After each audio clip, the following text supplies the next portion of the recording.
Agora vamos falar da articaína.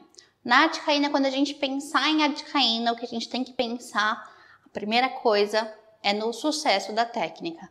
Ela é muito boa porque ela funciona muito bem, e essa é a grande diferença. A potência dela é maior, ok? Então ela que tem a maior potência seria mais ou menos 1,5 vezes a mais do que é lido. A biotransformação dela também é diferente.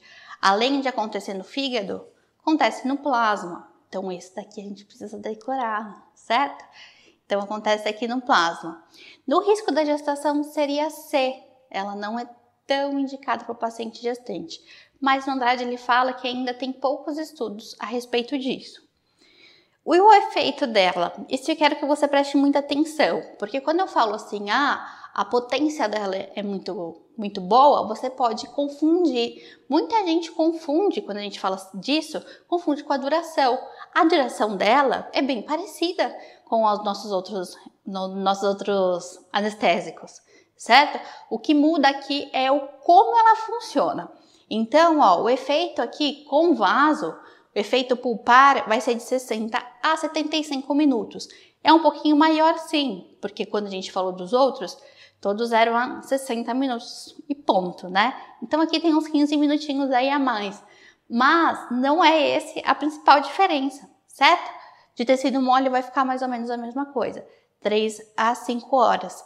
Então não se confunda. Falou de potência, tá falando do sucesso da técnica, né? O que vai ser diferente aqui, quando a gente quer uma longa duração, não é a articaína que a gente tem que usar, é o próximo, tá bom? Calma que a gente já chega lá. Então aqui uma característica, ela se difunde muito bem. Então, no Andrade ele até cita que às vezes quando a gente usa uma infiltrativa com articaína, só aqui no suco, quando a gente faz com outros anestésicos, a gente precisa completar por palatino, certo? Agora a arte, ela tem uma difusão tão boa, ela consegue se espalhar tão bem pelos tecidos, que às vezes só fazendo a infiltrativa aqui no fundo de suco, ele já consegue anestesiar o palato, certo? E é isso que você tem que pensar. Então, quando a gente pensa assim, tal técnica não está funcionando nesse paciente, usei MEP e a anestesia não pega. Aí, o melhor aliado seria a articaína, certo? Para uma anestesia, então, que não está funcionando do jeito que você queria. Então, aqui, o sucesso. E outro ponto é que, como ela se difunde mais rápido, ela tem um início mais rápido também. Isso é ótimo, né? Pensando aí que a gente ganha tempo. A parte ruim dessa difusão, que da mesma forma que ela consegue ser benéfica pensando no efeito, ela também é maléfica. Ela é que tem a maior taxa de parestesia, certo? Principalmente quando a gente fala de nervo lingual. Então, no Andrade ele fala o seguinte, muito cuidado quando vai fazer bloqueio de região. Quando for fazer tronco, né? Tronco nervoso não é o mais indicado. É mais indicado usar ela como infiltrativa, ok? Muitos casos no próprio Andrade, ele recomenda fazer a infiltrativa com articaína, mesmo quando é inferior, certo? Então saibam aí, porque é muito fácil a gente pensar em não usar infiltrativa na porção inferior, né? Mas o Andrade recomenda que faça isso com a articaína. E aqui um outro ponto. Ele fala, o Andrade ainda, tá? Ele fala que a gente tem que ter um cuidado da articaína com pacientes que têm alterações hepáticas, sim. Mas quando ele vai fazer, ele tem um capítulo só falando de paciente com alteração hepática. E aí ele sempre recomenda como primeira escolha a articaína, certo? Então isso vocês precisam saber. Se tem uma disfunção hepática, a primeira escolha é a articaína. Pensa aí que aqui ele vai dividir a sobrecarga do fígado, né? Então ele tem aqui o plasma para ajudar ele a metabolizar. Então é justamente por isso. Então ainda falando da arte, a gente tem que ter cuidado com doenças hepáticas ou insuficiência cardiovascular. Por quê? Porque a biotransformação acontece no fígado, mas assim, a gente tem que ter com todos os pacientes, certo? E com todos os fármacos, desculpa. Porque todos eles acontecem no fígado de qualquer forma. Mas, Em especial, a articaína tem uma atividade depressora do miocárdio. Então, se tem insuficiência cardiovascular, precisa de uma atenção. Outro ponto é que ainda não está recomendado para crianças menores de 4 anos.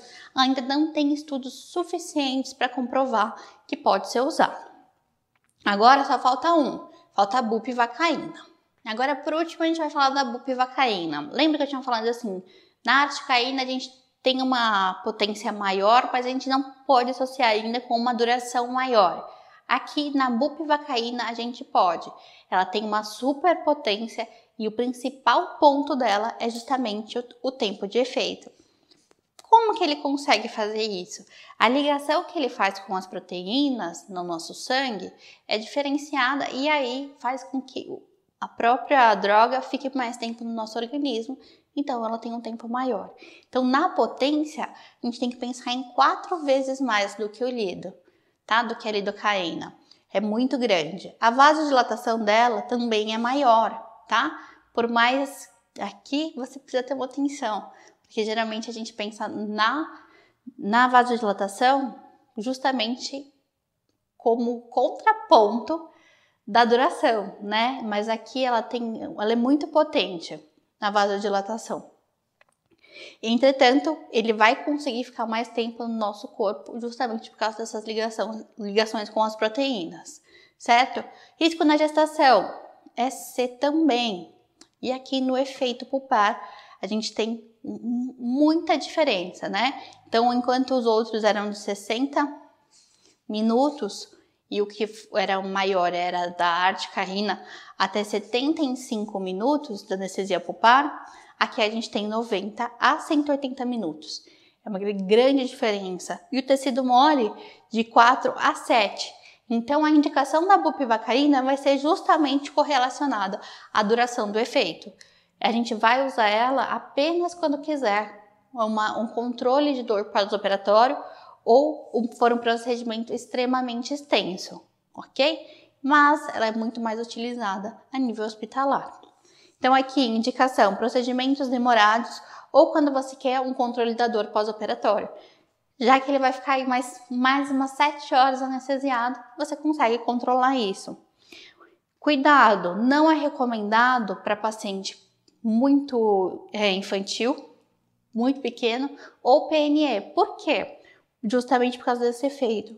Pensa para a mãe, né? Quando a gente anestesia a criança, a gente pede para a mãe ficar de olho nela por 1 hora, para ela não morder o lábio. Agora pensa para a mãe ficar lá olhando 7 horas daquela criança. A chance de ter uma automutilação é muito maior. Fechado?